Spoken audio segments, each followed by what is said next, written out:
Thank you, Dr. Damages. And please, people like, subscribe, and send me a gift. Thank you. Um, One of the, sometimes, so people they don't know they are terrorists, or terrorist sympathizers, and they talk, they come on air and open their mouth, just like Additional, when people were being killed, he told them, okay, what value is your land? When you can live. That's basically they should leave their land for terrorists. You see forefathers here, talking about telling people, oh, because what does it matter? You were Christian, they can become a Muslim. Forefather, you don't know that you're a terrorist sympathizer. You don't know you're a terrorist. You think it's terrorism is only when you carry gun. When you shoot people, you are a terrorist, a real terrorist. He is not a terrorist. You are the terrorist. You are the terrorist. You don't know it. You are an internet terrorist. You are the terrorist. You are the terrorist enabler. Fidel, please let him rant. Okay. Anyway, when I was like a lot of people here, we grew up in the church in Nigeria. I grew up in the Anglican church, and when I was small, we're still praying in Igbo, and I would, it would come to that part where they say, pray for your country, and we'll be saying this prayer, and the voice, the way I would put it in English, the voice would tell me to shut the fuck up, I didn't know, that's basically the way the voice would tell me to shut the fuck up. I'm praying for Nigeria, in church. So I didn't know, now that I'm realizing that voice was telling me that God, God doesn't know about this country. This country is messed up, and you shouldn't pray for this country. That what you should be praying about is to pray for the destruction, dissolving of this country. So that's basically, when you have people like forefathers, that's you understand. He went to school, living in UK. You understand that this country needs to be dissolved. There is no basis for unity. There is no basis for one country. You understand. When you listen to people that sometimes when I get angry with I forgot his name, he comes here. He talks about sensitization. What do you need to sensitize by or no about? What do you need to sensitize free food kind? What do you need to sensitize him about? That that it was that they are part of the game. They have to live. That you can't say certain things. You hear them say these things. People that went to school, people who know that they're part of the elite in the country, and they talk like that. And you don't see you one Nigeria. You don't sit down, in your comfort of your home. Think, is this country supposed to be? Nigeria is not supposed to be. Nigeria is not supposed to be.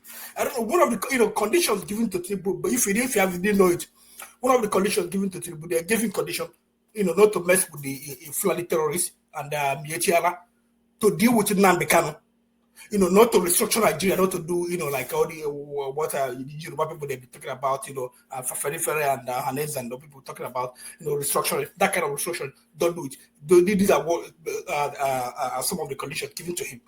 So whatever is happening to Nnamdi Kanu now is just, that's basically, that's what he's holding to the agreement he made to them, and that's one. But I thank God, the people of Southeast, because I think what they were expecting people of Southeast, to come out and destroy things, because they know that we're not gonna destroy in Lagos, we're not gonna destroy in the north. Probably that we're gonna come out and destroy our places. They were so happy, they were looking for it, because you see when they were trying to pass that judgment, there was no military. Did not move military and police around, to save places. They were expecting us to come out and destroy our thing, and they'll be happy that if we did it, But that's basically Nigeria for you. But I'm happy that a lot of people are realizing what's going on. And what's his name? The young guy, and KJ.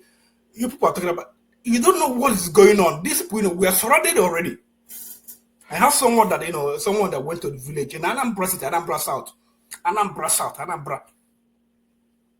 then the person went to the village. So on Sunday, the person did go to church. I was like, why did you go to church? And the person was like, you go to church. There's no more young person in the church. This person is young. No more young person in the church. That's his old women, old men, But the only way that when you move around, you see only Hausa people, I don't know, maybe just Hausa people riding Okada in the villages in Anambra. You ask yourself, what are they doing in the villages in Anambra? You think they are just Okada riders? I don't know if anyone saw a video of what happened in Owerri. So I think it was last week. How Northern riders, Okada riders, they were riding all over Owerri, in convoy. So someone was videoing it. Do you know that these guys came around and started beating this guy, and nobody did anything in Owerri, not in the north, in Owerri. I keep maybe Nadekano was saying it and we thought he was joking.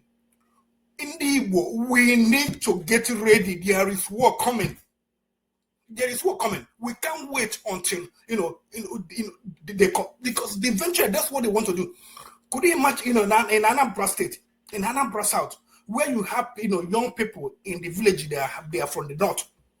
What will happen if something breaks up in Nigeria now? What do you think will happen? They are there, getting girls pregnant. We're not thinking about all these things. We need to come together and talk. Nigeria will never work. So we have to find a way to take care of our own, take care of our place. That's my rant. All right.